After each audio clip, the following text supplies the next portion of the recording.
Thank you. First, the most important thing, Helen Mirren said she's had a crush on you for about forever, and she doesn't even want her husband to know. So how do you respond to this? And second, what did this movie say to you about aging and the message of the movie? Let me talk to you about aging first, and then we'll come back to Helen's crush. Aging is what we're all doing right now. Right now it's happening during the course of this press conference. In seconds, minutes, hours, and days. It's all going right by it. So there's only one thing to do, really, and that's just start living it up right now. Which is what Carl and I did. One, read, had fun every day.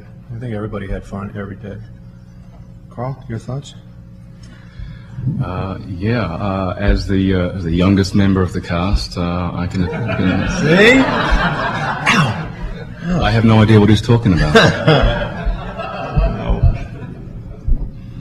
Bruce, for Helen Mirren, I gotta get your thoughts on Helen Mirren. Just getting my legs under me. I'm trying to think of the right thing to say. I'm happily married, and I couldn't be more thrilled that Helen has a crush on me. I'm rather fond of her as well, and her husband Taylor. Bruce, Yes. Frank Moses seems to be a glove fit role, even to the line when Mary Louise says, "I expected you to have hair." How do you pick something? When Robert was here, he said you were on the picture when he came on. You're one of the most famous actors in the world.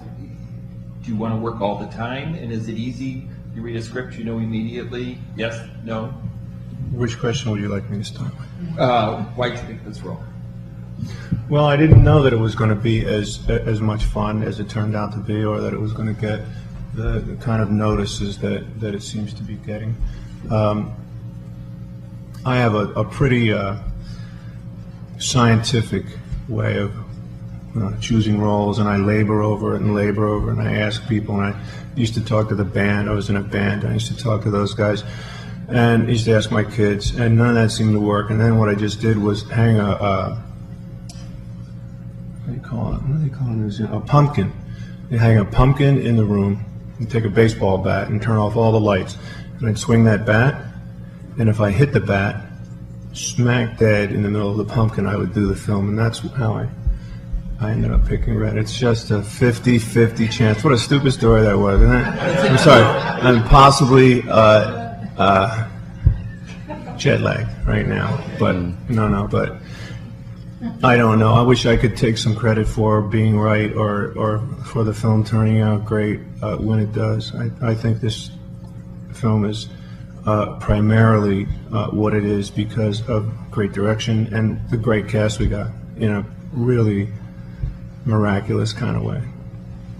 My process for deciding to do this film wasn't as scientific as Bruce's. I threw dice, threw a 6. All right, I got two fairly simple questions. How do you, Bruce, both of you, in fact, how do you find the balance between humor and action in terms of, I think you struck it right here in terms of finding that. And then who kept who on each other's toes, especially in that fight scene? Well, I got my ass kicked in that fight scene. No, really, that's funny because I got my ass kicked in that fight scene. It was, thank you. It was, No, I'm serious. I was in 6 weeks of physio after that fight scene. contact was made. I've got the bill for you. Yes.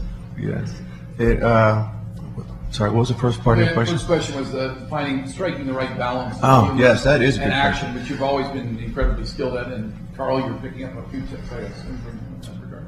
And while this film has 3 of those big elements, it has romance in it and action and what was one you just said, action and comedy comedy, action and romance. And what I've been saying, and I think what we were all saying when we were working together, is that you could have made a movie about any of those things and just made it about action, made an action movie, or just made it a romantic movie with things that occasionally blow up. And to mix comedy in there also, it was very ambitious, I think, very ambitious. And we didn't know when we were making it whether it was all going to stay in and all going to be in the film. So I think what they should do, if this film turns out to be the big smash hit that everybody hopes that it's going to be, that they should just make movies like this and get great casts of great actors and great writing and a great director. And Carl Urban. I want Carl to be in every one of my movies. Do you want to share anything with the balance issue? The balance issue. Well, I mean, I can reiterate everything that Bruce says, and I think it comes down to, we were very fortunate that we had a really wonderful script, a truly insightful and specific director, and at the end of the day, we had the luxury of the most phenomenal cast that I think I've ever worked with, and for me, it was a point of getting to work with actors whose work that I have admired for such a long time. And, the wonderful thing was to find yourself in that situation. And, when you approach that, you're never quite sure if your expectations, if they're going to be able to live up to your expectations. But right across the board, my expectations were completely exceeded about how wonderfully supportive and generous they all were, and I'm just really looking forward to this film getting out there and finding an audience, because it's a really fun ride.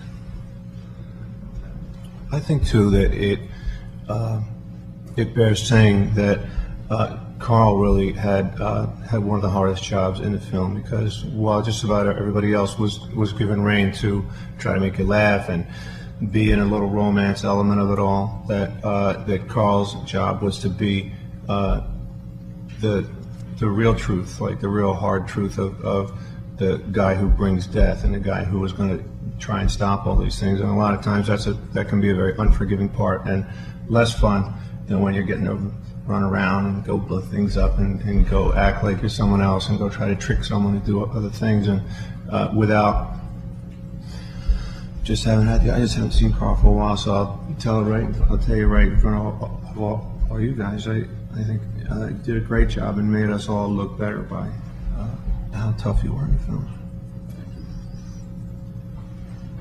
Bruce, this first one's for Bruce. Morgan told me a few minutes ago that he felt he had a special chemistry with you that he noticed on Lucky Number 11.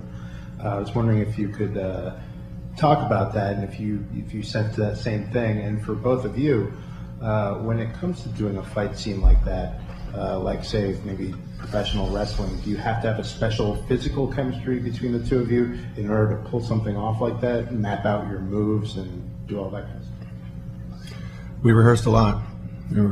And I think we both rehearsed knowing that once the cameras got out in that little room, and once everybody was there, I was saying, okay, here we go, and now we're going to really crash into something and crash into each other, that it's hard to underplay it, because you just want to make it look like we're really fighting, and you can get hurt. Right? Yeah. Well, actually, I mean, I felt very blessed of having this fight with Bruce. He's obviously been doing it for a while, and he told me a few things that I didn't know.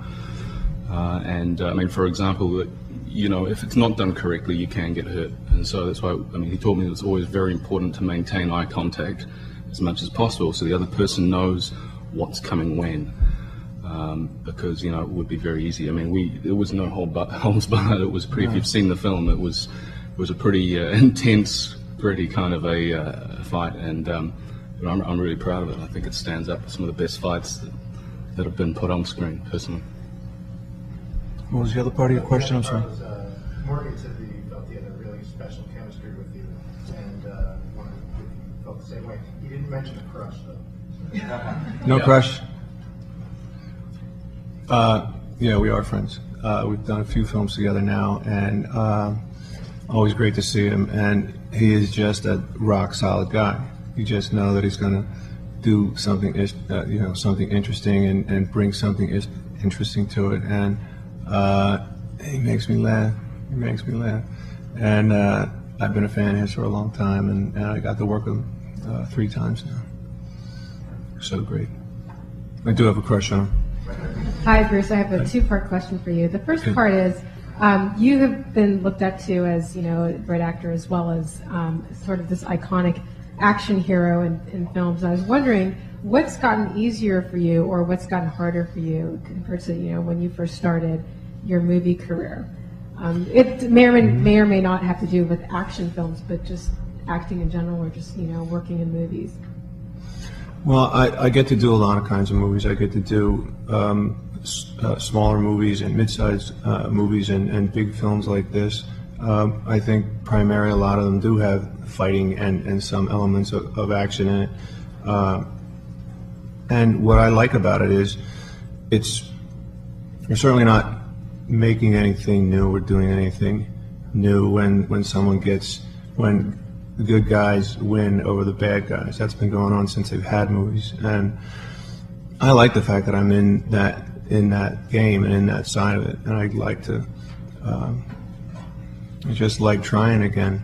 And if you have any kind of if you're in any film where it gets a little notice, and especially if it has action in it, it's difficult to try to overcome that and try and do something and blow something up the same way or blow something up in a different way. And what I like about Red is that there are so many things all in the same film, and when you're trying to do it all at the same time, as I said earlier, it seems like, I don't know how this is all going to stay in the same 90-minute package, but it certainly has, and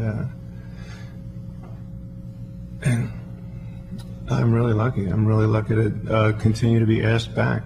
And just really quickly, I wanted to get your thoughts on something, since Sylvester Stallone has credited you with coming up with the idea of having Sylvester Stallone and you and Arnold Schwarzenegger in the same scene at The Expendables. What surprised you the most when you did that scene?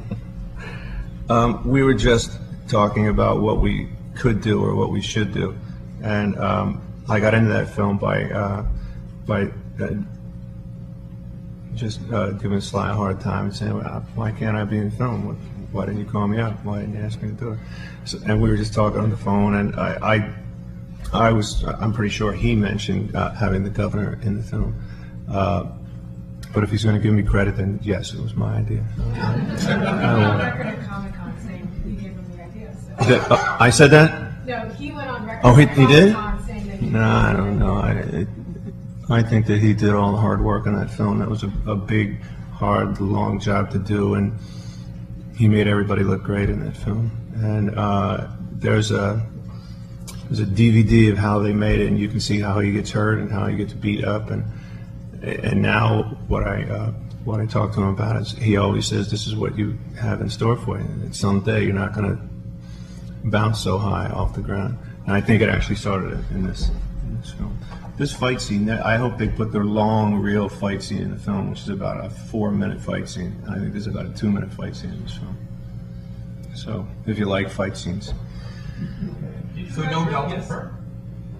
Just for one thing, there was a plant that I kept getting dirt in my eyes, and I would have to stop, and I thought it was great. That's right. I was crying. I started crying. So that's not in there. Hey Bruce, Lloyd Carroll from the Queen's Chronicle. Up